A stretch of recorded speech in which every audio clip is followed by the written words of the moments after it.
I'll begin with a word of prayer.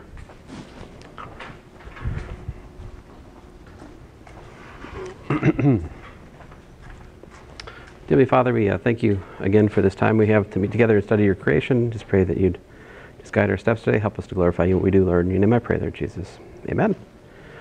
Oh, I do have, let me hand these back to you guys.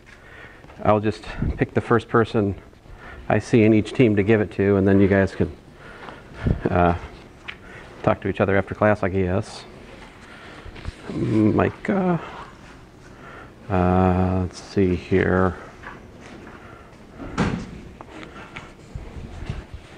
Jaden, I think you may be the only one of your group here. Uh-huh. And Jordan. There you go. And so I curved it a bit because the grader said I should curve it. So I was like, okay, fine. And also because it's easier to write whole numbers down when I'm recording grades. But anyway, so I haven't put them in Canvas yet either. But so today we are talking about, and I'm sorry I haven't posted the problems I'm collecting yet, but I would encourage you to work on all of them. That would be the smart thing to do. I did actually take stuff home yesterday to try to do that for you, but I fell prey to my nemesis, sleep. So concavity. So definition, if f is, let's say, continuous function and blah, then f concave up, or cu on I.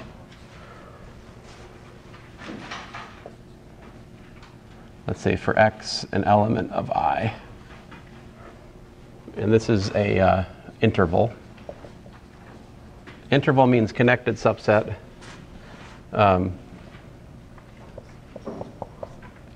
To fill in the blank, then f concave down CD on I.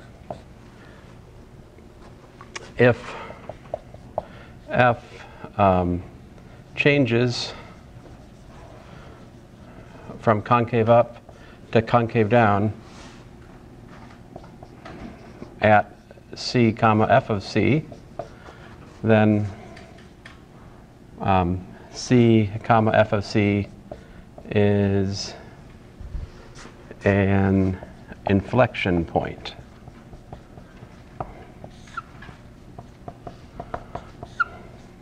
For f, or you could say for y equals f of x.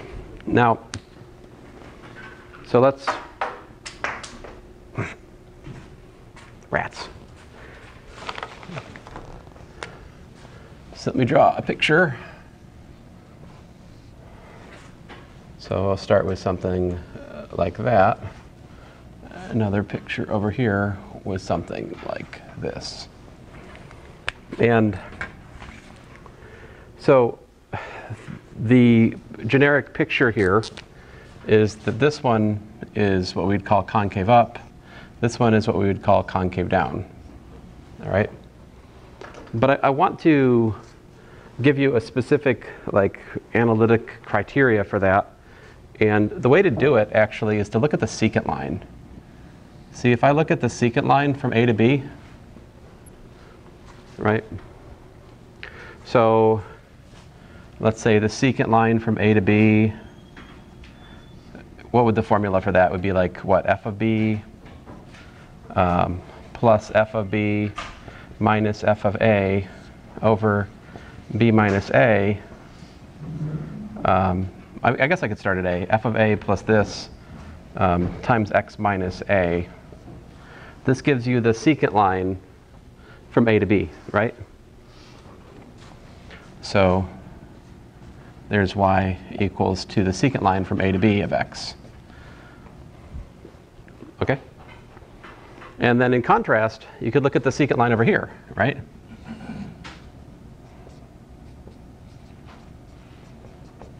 Okay?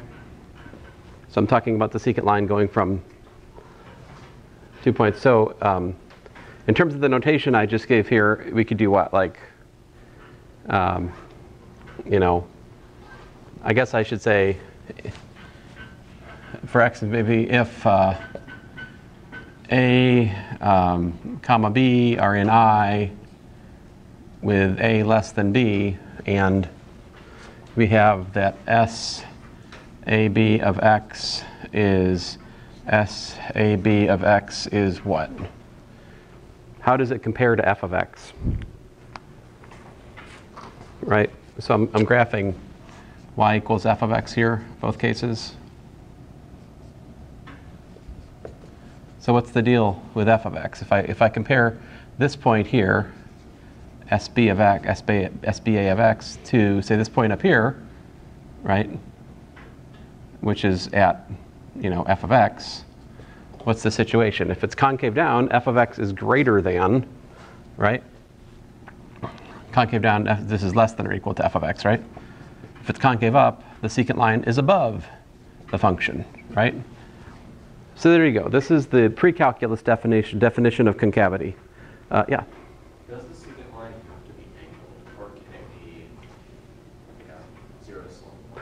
Well, this has to hold for all possible a, b, and I.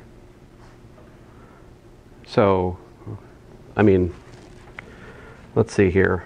If I can hazard a more complicated picture, I'll probably regret this, but all right.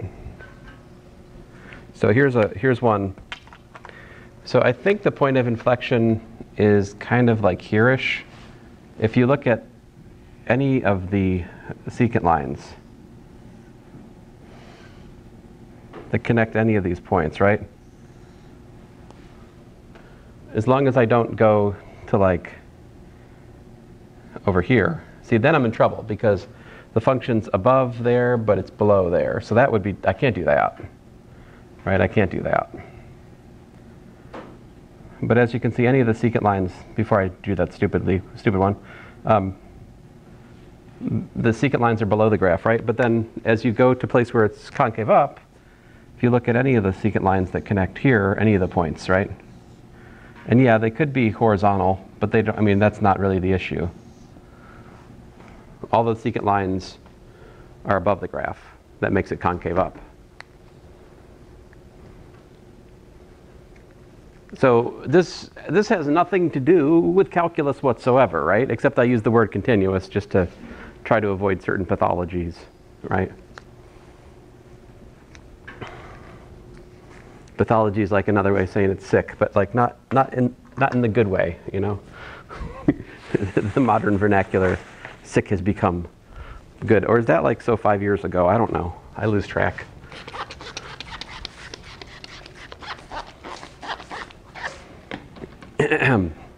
Nothing to do with calculus yet. How do we capture this notion of concavity with calculus? So look at the graphs. What can you say about the derivative function as you look at this situation we're up against? Like, think about the derivative function. What is the deal with the slopes here? Slope is negative, right? Slope is 0. Slope is positive. What's happening to the derivative function? It's going from negative to positive, right? The derivative function is increasing. See that? This right here, increasing derivative function. On the other hand, this one, you're going what? You're going positive slope and then negative slope, right? So your derivative, your slope of the function is decreasing. So you have a decreasing derivative. And so how do you describe that with calculus? What does it take for a function to be decreasing? Well, we learned yesterday that to get a function decreasing, we need the derivative of that function to be negative. And to get a function increasing, we need the derivative of that function to be positive. But what's the derivative of the derivative?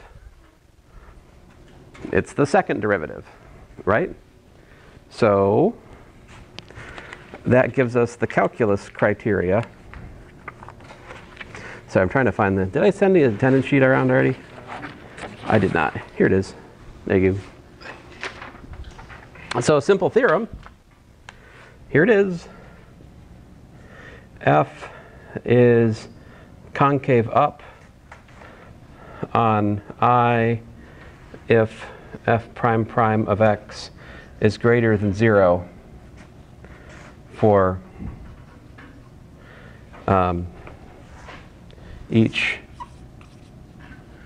x in I. F is concave down on an interval if f prime prime of x is less than 0 for each x in I. And that theorem is not, I guess I haven't quite proved it to the level of the proofs I was doing yesterday, but I think you guys will forgive me if I don't completely prove everything in here, right? I'm going to make a small intuitive leap, if that's okay.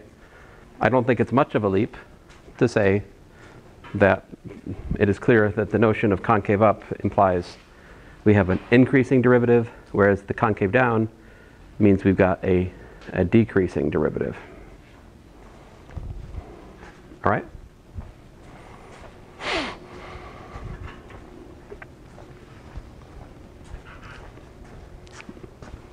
Now, here's an example. And I guess my definition, well,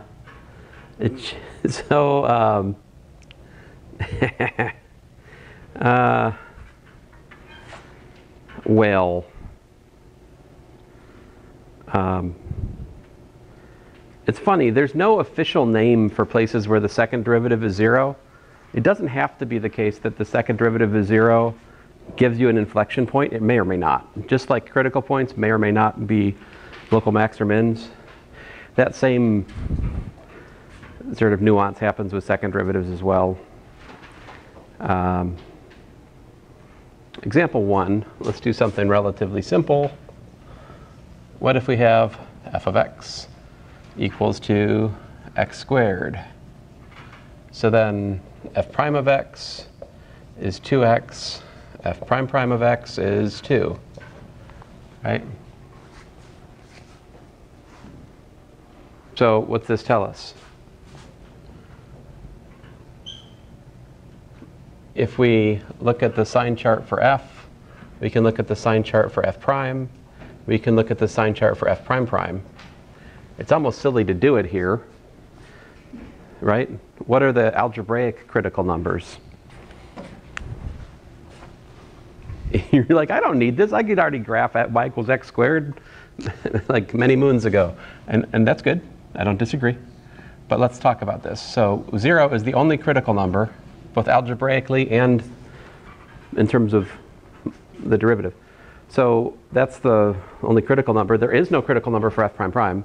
So the sign chart is just all pluses for f prime prime. For this one, you got pluses here, you got minuses there. And for the function,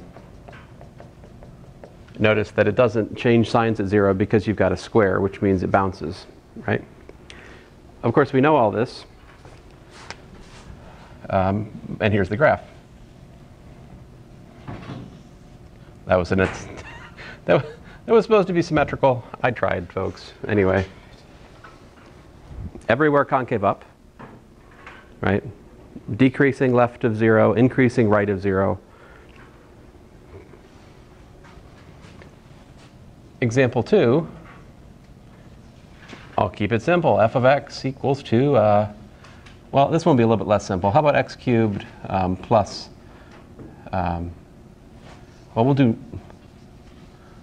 minus 9x squared. All right. Notice that that factors to x squared times x minus 9, right? And if we differentiate this, what do we get?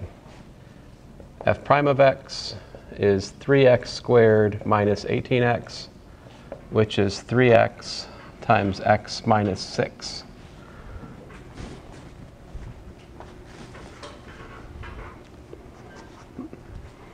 So what's the second derivative here?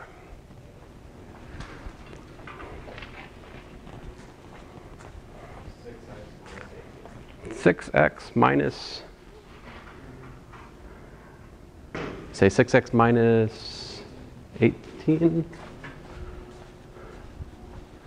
Man, I need glasses. All right. All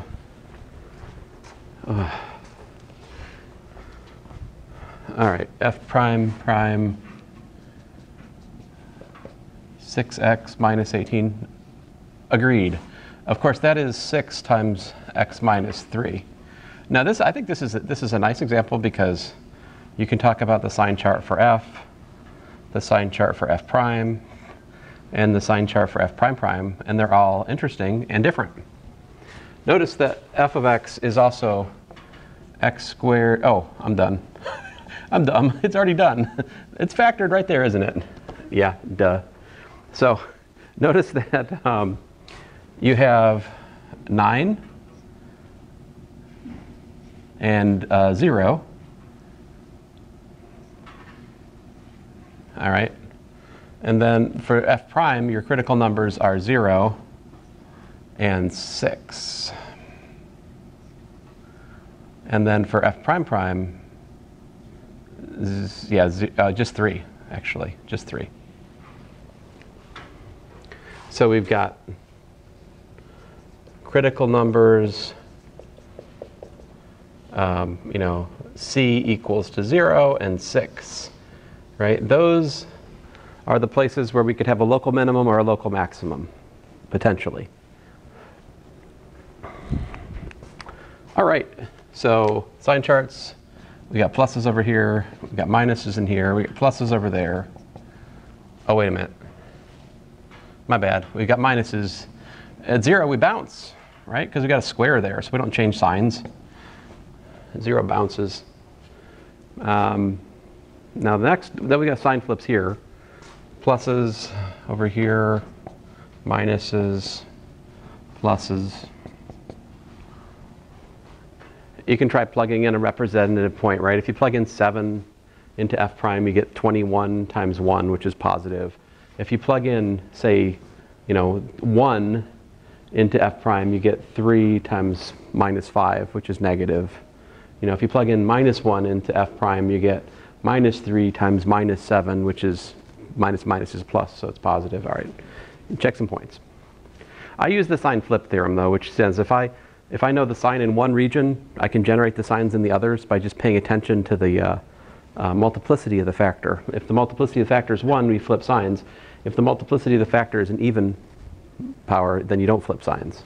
That's why I go plus to minus, because x minus 9 is a linear power, whereas I've got a square, so I don't change. I stay minus as I go across. So I don't actually plug in points when I create these sign charts. I just take a look at it, figure out what it looks like for really large x. I can usually tell that by just glancing at the formula. And then I use the sign flip theorem to generate the signs as I go right to left. That's how I do it, if you're wondering. And this one here, if I plug in 4, I get positive, So this is positive over here, negative over there. All right. So what can we glean from this?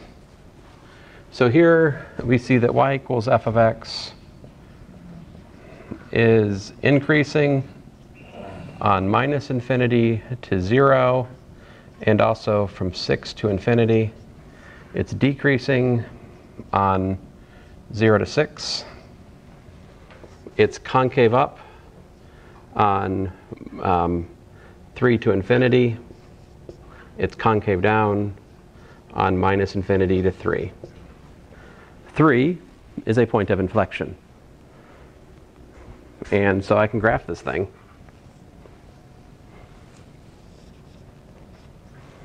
All right, so we got 0 and 9 as crossings.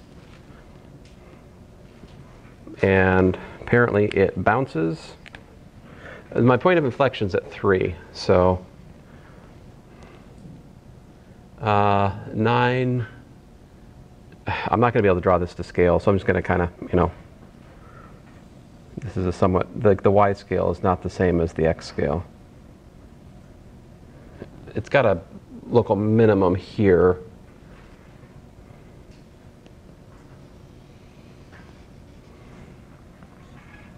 So this point right there, if I did it right, should be an inflection point. That point, though, to be clear, is 3 comma. If I plug in 3 there, I get 9 times minus 6, which is minus 18. So this is obviously the x scale and the y scale, not the same, yeah? And I really haven't taken account to see where is that. That local minimum is at 6 comma what?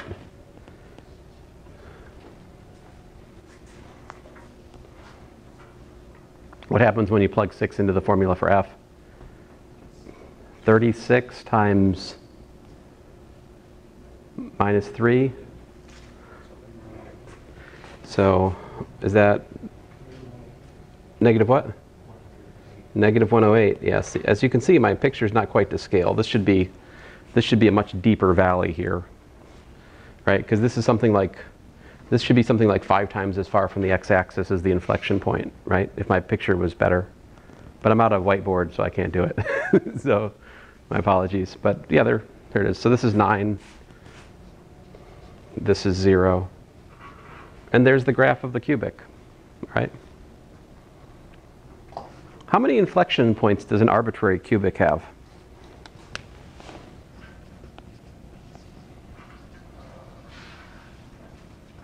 How many points of inflection does, a cubic polynomial graph have?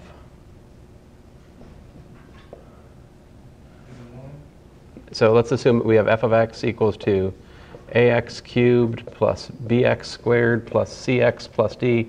I do want to make one assumption about this, which is that a is not equal to 0. Now, what did you just tell me? You asked if it's just 1? I think we have a winner. Can you prove it?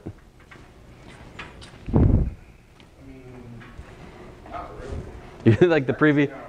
You said that the previous example was a cubic and it just had 1. So if the pattern continues. The second derivative test tells you how many cubic. Tells you how many points of inflection. Yeah. No, you got the right. So we need to take 2 derivatives of it. That will tell us the concavity, right? Take the second derivative. Where the second derivative is positive, it's concave up. Where the second derivative is negative, it's concave down. So what does the second derivative of this look like? What's f prime of x? We've got 3ax squared plus 2bx plus c, right? How about the second derivative?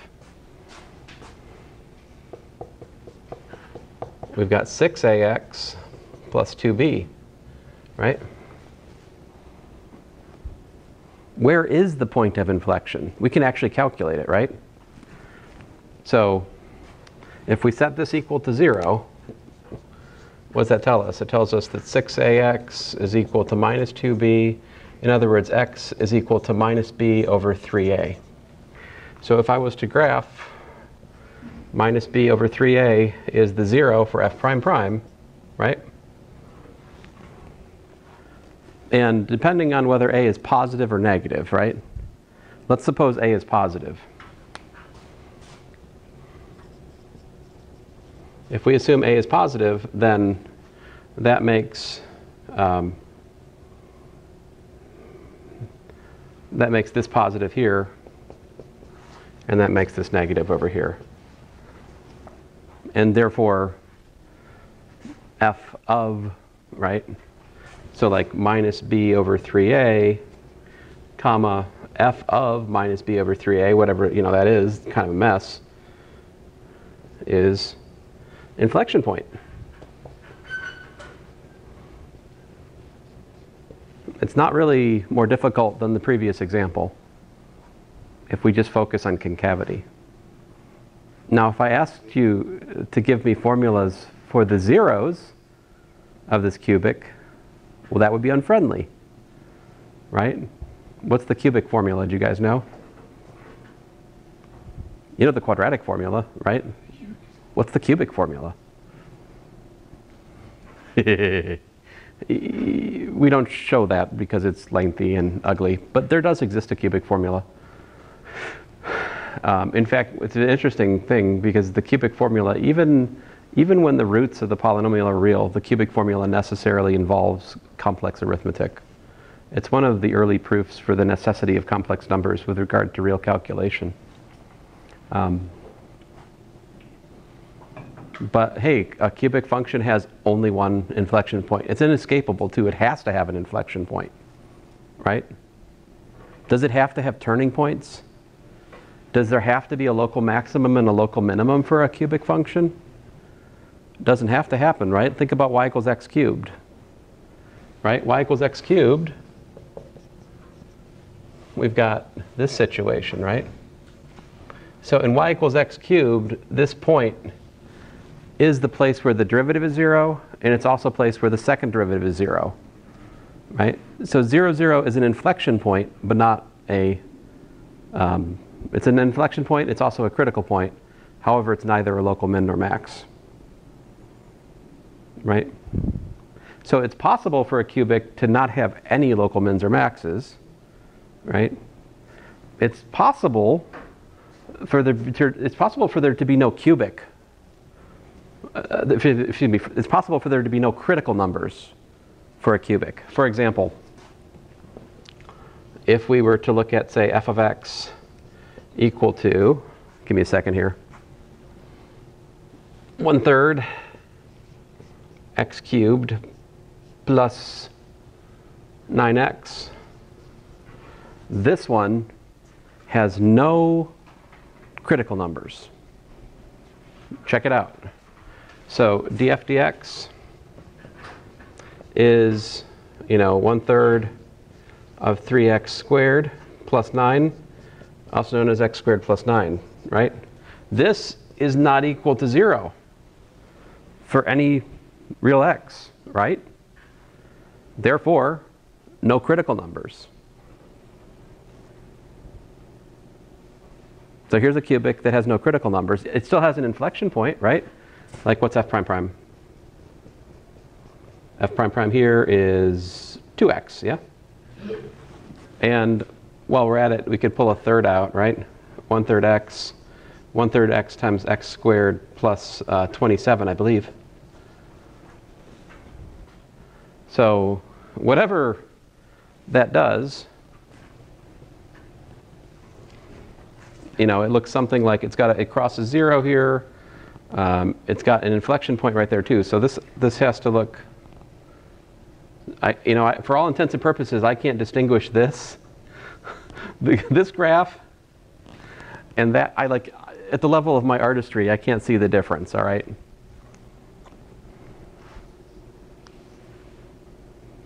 Anyway. Well, the difference, there is a slight difference though. This one actually has a critical point, right? Like f prime of 0. If we have f of x equals to x cubed, f prime of x is 3x squared. So f prime of 0 is 0. So therefore, 0, 0 is critical point. I guess this just became example 3.5. My apologies.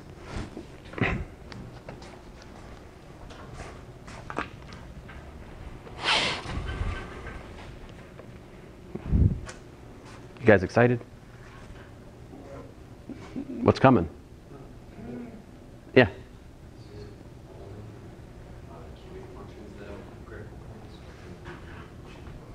What other functions don't have critical points? All kinds of things. All kinds of things might not have critical points. All that means to not have any critical points means you have no point, you have no place with a horizontal tangent. Or you have no place where the derivative is not defined.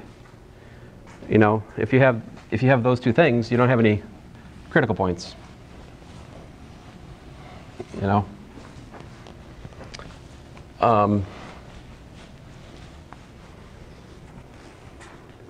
Let's look at another example that I'm fond of. Let's see here. Example 5.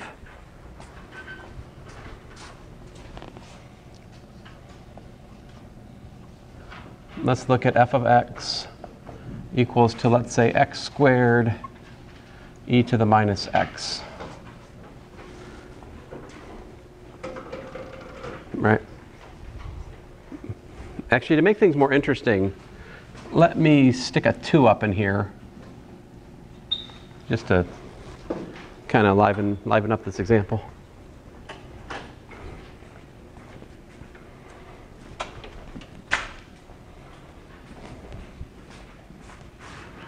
Do do do do do.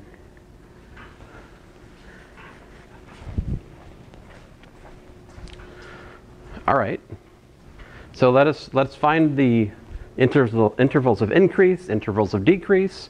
Let's find any inflection points if it's got them. Let's find where it's concave up, where it's concave down. Let's use all of that stuff to make the graph. All right. So first order of business, f prime of x is 2x e to the minus 2x minus x squared, well, minus 2x squared minus 2x squared e to the minus 2x. I use the product rule there.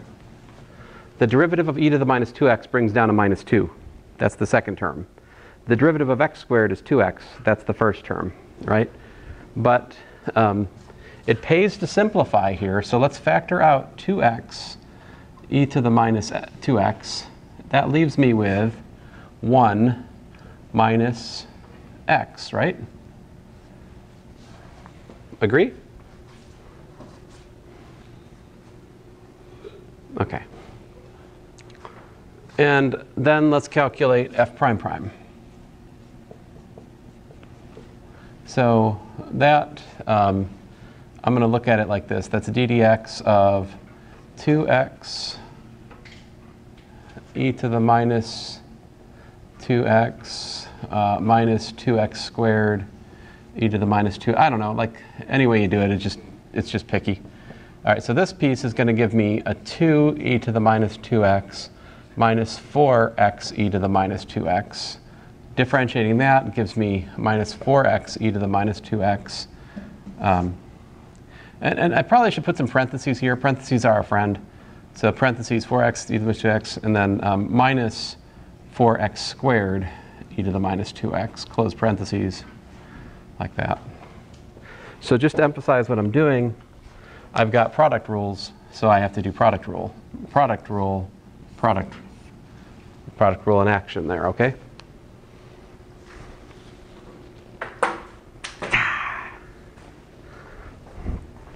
So you guys clean it up. We can factor out a exponential. Maybe we can factor out an x. Oh, we can't factor x out this time, right? We can't factor x out this time because there's this pesky 2 up here, right? So x cannot be factored out. What we're up against is 2 minus 4x minus 4x plus 4x squared times e to the minus 2x, if I haven't made a mistake.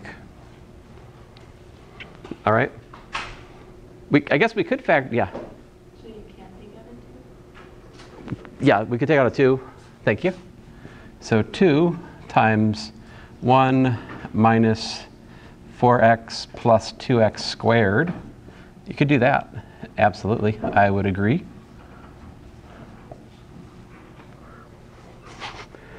So let me recap here.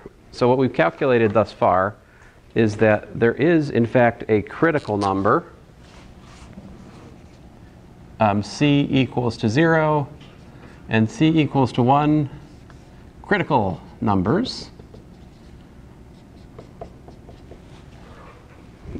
the possible points of inflection occur wherever that quadratic is 0. And I'm not sure it factors nicely. Like, let's look at it. So we're looking for 2x squared minus 4x plus 1 to be equal to 0, which I'm going to divide by 2. That's x squared minus 2x plus 1/2 equals to 0, which is x minus 1 squared minus 1 plus 1/2 equal to 0, which is x minus 1 squared equals to 1/2. So x is equal to 1 plus or minus 1 over root 2. So this is 0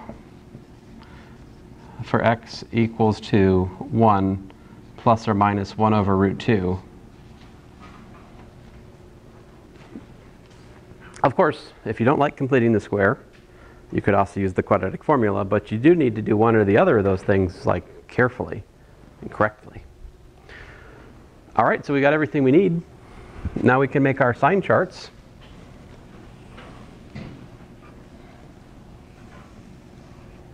F, F prime, F prime prime. I try to stack them so that I can see what I'm doing. This one's 0 at 0 alone. I think everything interesting, oh, not everything interesting happens. So there's some stuff that happens at negative. So here's 0. Critical numbers include 0. And what else? 1. Put that here. Oh, actually, I was wrong. Nothing happens in negative. Nothing interesting happens in negative. I chose poorly for my scale. I'm going to fix it. I'm going to put the 0 over here.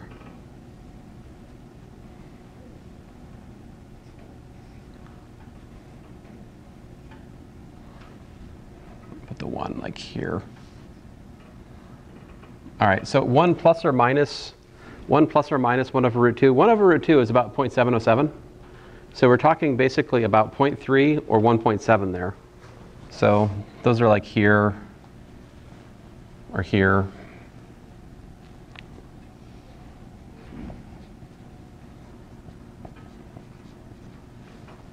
Those are my possible points of inflection.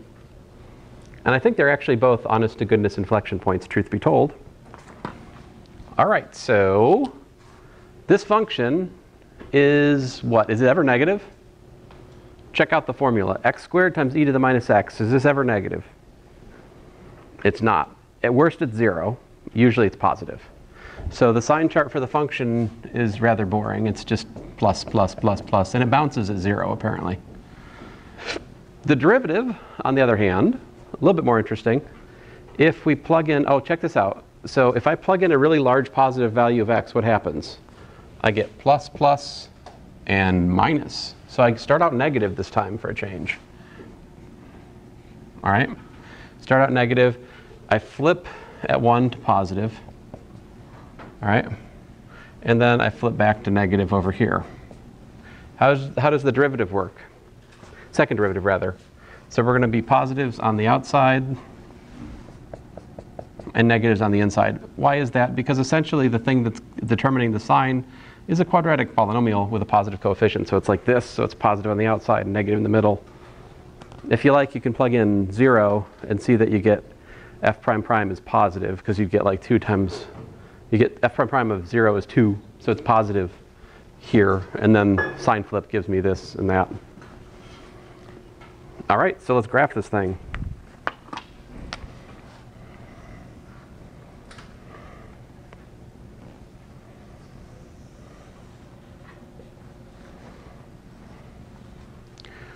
So what happens to like some other things to think about graphing? The limit as x goes to minus infinity of x squared e to the minus x equals what? The limit as x goes to infinity of x squared e to the minus x equals what? The first one we can figure out by just plain figuring, common sense. What happens? As x goes to minus infinity, e to the minus x goes to e to the infinity. It's stupidly large, as is minus x squared. X squared, when you plug in like minus 1,000 is a million. If you plug in minus a million, it's 10 to the 12th, so forth. So this is clearly infinity. And this is clearly ambiguous. So actually the answer to this is, don't know yet. All right? There is a tool we'll learn later in this course to take care of that limit. We don't know that yet. Yeah. Is there a reason why that can't be calculated? It just can't be calculated yet. The reason is that this is the form, if we look at that algebraically, we're up against x squared over e to the x. See, it's type infinity over infinity. That's why it's ambiguous. It's in a determinate form. So which one wins? Does the x squared win? Does the exponential win, right? How does that differ from the limit's negative? Oh, in negative infinity, we've got something that's going to infinity and something else that's also going to infinity. So infinity times infinity, it just blows up. It's not an indeterminate type, it's just a divergence of a positive type. Did I ever move the camera over here? I sure hope I did. So, where are we? No, we're good. So I don't know, but I think we can figure out what that limit has to be on the basis of the geometric information here, though, actually. So we've got, what does this tell me? What is f of 1? F of 1 equals what? F of 1 is 1 times e to the minus 2. So it's 1 over e squared. All right, so I'm going to put that about here. Not to scale, obviously. So that point is 1 comma 1 over e squared. 1 over e squared is about a ninth. So that's about 0.1. So this is obviously not the scale. Now, it bounces at 0. And let's see here. So I'm supposed to have a point of inflection here somewhere. And I'm supposed to have a point of inflection here somewhere. All right. I'm not sure. I could figure out the actual values, but I'm not going to do that. Just to be lazy. To make a better graph, of course, plug in more points. We're really more after a qualitative picture of the graph than a quantitative one in some sense. So this is a point of inflection right there. So it's got to turn from bowl shape up to bowl shape down like that. So it's bowl shape down, and then it turns upwards here, right? Like that. Ooh.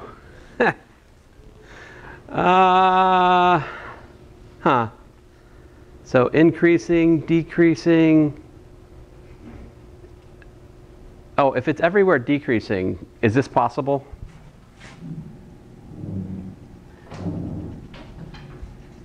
Why is this forbidden? It can't do that because we know that the derivative is what? Negative. It has to be decreasing from 1 to infinity, right? So that forces the graph to look something like this. In other words, the geometry here forces that limit to be what?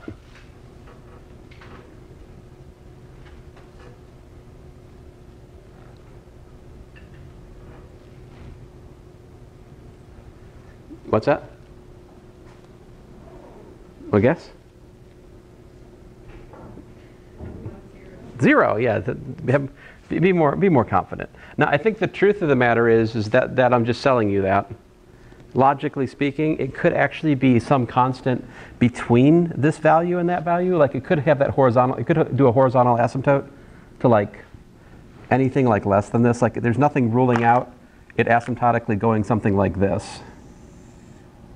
To, say like a value of like 5/100ths or something stupid. It could do that logically speaking. That would still be consistent. But it is true, it goes to 0. We will prove that using something called L'Hopital's rule, which we get to eventually. When do we get to that in here? Well, oh, this is my applied linear algebra schedule. That's not going to help us. I guess we'll never know, but that's okay. Let you guys get to convo. If there's no objections, I don't think we need to meet Friday this week. Could that be okay with you guys? Yeah, no class Friday. Let's do that. Woohoo.